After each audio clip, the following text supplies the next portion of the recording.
People wake up in the morning, they begin to think about their problems. Those problems are circuits of memories in the brain. Each one of those memories are connected to people and things at certain times and places. And if the brain is a record of the past, the moment they start their day, they're already thinking in the past. Each one of those memories has an emotion. Emotions are the end product of past experiences. So the moment they recall those memories of their problems, they all of a sudden feel unhappy, they feel sad, they feel pain. Now, how you think and how you feel creates your state of being.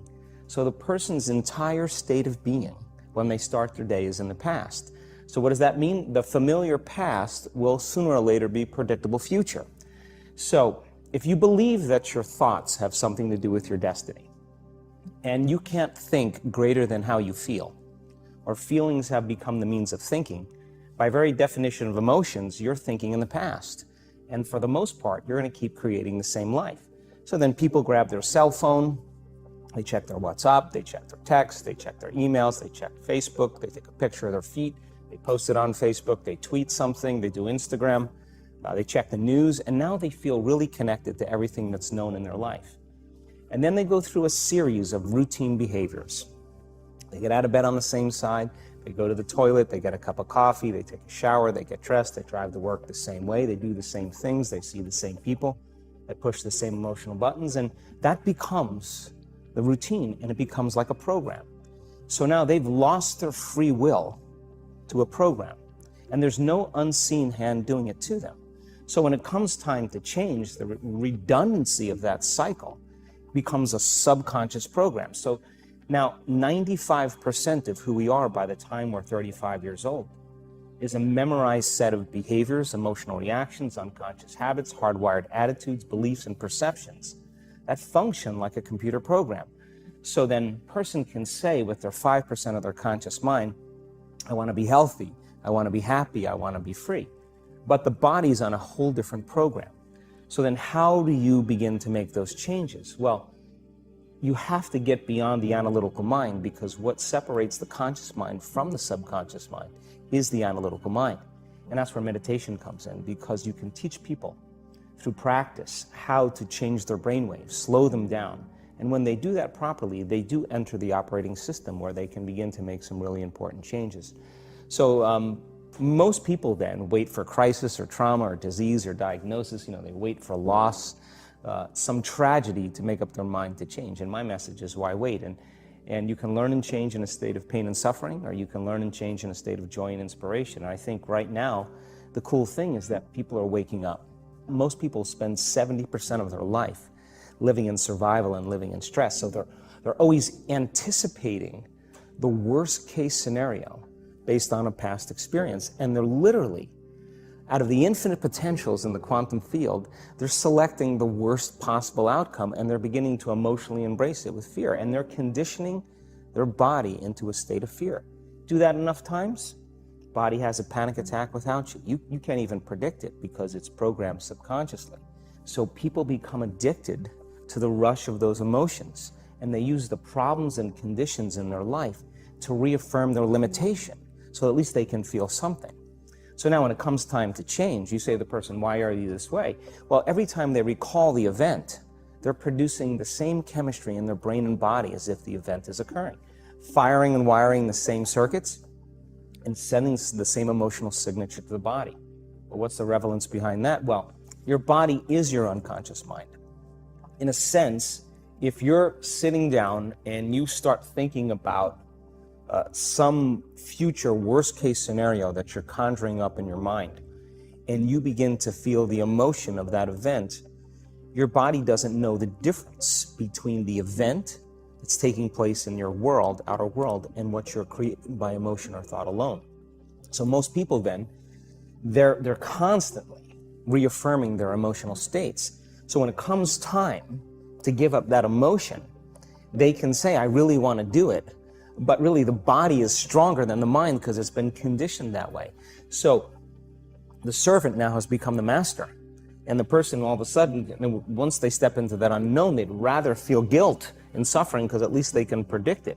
Being in the unknown is a scary place for most people because the unknown is uncertain. And people say to me, well, I can't predict my future.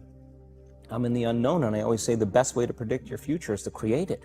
Not from the known, but from the unknown. What thoughts do you want to fire and wire in your brain? What behaviors do you want to demonstrate in one day? The act of rehearsing them mentally, closing your eyes, and rehearsing the action. The rehearsing the reaction of what you want, or the action of what you want. By closing your eyes and mentally rehearsing some action. If you're truly present, the brain does not know the difference between what you're imaging and what you're experiencing in 3D world. So then you begin to install the neurological hardware in your brain to look like the event has already occurred. Now, your brain is no longer a record of the past. Now it's a map to the future. And if you keep doing it, priming it that way, the hardware becomes a software program. And who knows, you just may start acting like a happy person. And then I think the hardest part is to teach our body emotionally what the future will feel like ahead of the actual experience. So what does that mean? You can't wait for your success to feel empowered. You can't wait for your wealth to feel abundant. You can't wait for your new relationship to feel love, or your healing to feel whole. I mean, that's the old model of reality of cause and effect, waiting for something outside of us to change how we feel inside of us. And when we feel better inside of us, we pay attention to whoever or whatever caused it. But what that means then is that from the Newtonian world is that most people spend their whole life living in lack, waiting for something to change out there. What do you mean the Newtonian world? The Newtonian world is all about the predictable.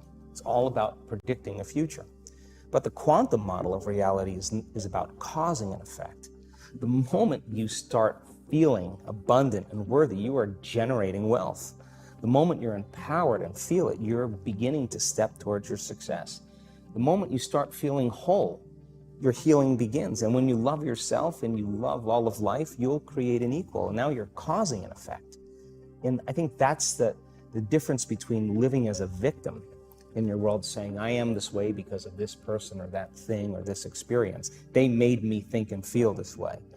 When you switch that around, you become a creator of your world, and you start saying, my thinking and my feeling is changing an outcome in my life. And now that's a whole different game, and we start believing more that we're creators of reality. And most people, when they have a thought, they just think that that's the truth. And I think one of my greatest realizations in my own journey was, just because you have a thought doesn't necessarily mean it's true. So if you think 60 to 70,000 thoughts in one day, and we do, and 90% of those thoughts are the same thoughts as the day before, and you believe that your thoughts have something to do with your destiny, your life's not going to change very much, because the same thought leads to the same choice leads to the same behavior creates the same experience, and the same experience produces the same emotion. And so then the act of becoming conscious of this process to begin to become more aware of how you think, how you act, and how you feel. It's called metacognition. And so then, why is that important? Because the more conscious you become of those unconscious states of mind and body, the less likely you're going to go unconscious during the day. And that thought is not going to slip by your awareness unchecked, because it means to know thyself. The word meditation means to become familiar with. So as you become familiar with the thoughts, the behaviors, and the emotions of the old self, you're retiring that old self. As you fire and wire new thoughts and condition the body into a new emotional state, if you do that enough times, it'll begin to become familiar to you. So it's so important, just like a garden. If you're planting a garden, you got to get rid of the weeds. You got to take the plants from the past year and you got to pull them out. The rocks that sift to the top that are like our emotional blocks, they have to be removed. The soil has to be tenderized and broken down. We have to make room to plant a new garden. So primarily, we learn the most about ourselves and others when we're uncomfortable. Because the moment you move into that uncomfortable state, normally a program jumps in. When that program jumps in, it's because the person doesn't want to be in the present moment and engage it consciously. If you're not being defined by a vision of the future, then you're left with the old memories of the past, and you will be predictable in your life. And if you wake up in the morning and you're not being defined by a vision of the future, as you see the same people and you go to the same places and you do the exact same thing at the exact same time, it's no longer that your personality is creating your personal reality. Now your personal reality is affecting or creating your personality. Your environment is really controlling how you think and feel unconsciously, because every person, everything, every place, every experience has a neurological network in your brain. Every experience that you have with every person produces an emotion. So some people will use their boss to reaffirm their addiction to judgment. They'll use their enemy to reaffirm their addiction to hatred. They'll use their friends to reaffirm their addiction to suffering. So now they need the outer world to feel something. So to change then is to be greater than your environment, to be greater than the conditions in your world. And the environment is that seductive. So then why is meditation the tool? Well, let's sit down, let's close our eyes. Let's disconnect from your outer environment. So if you're seeing less things, there's less stimulation going to your brain. If you're playing soft music or you have earplugs in, less sensory information coming to your brain, so you're disconnecting from your environment.